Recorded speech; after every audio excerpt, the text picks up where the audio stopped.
Oggi sono su una Opel Astra H GTC.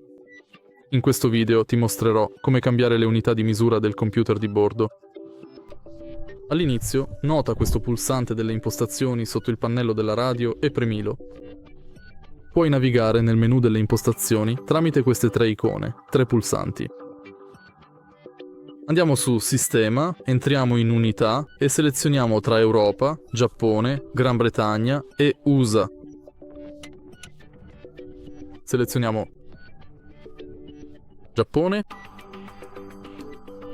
ora Gran Bretagna, USA e restiamo con Europa.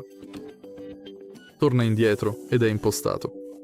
Se hai trovato utile questo video, lascia un like, un commento e iscriviti al canale.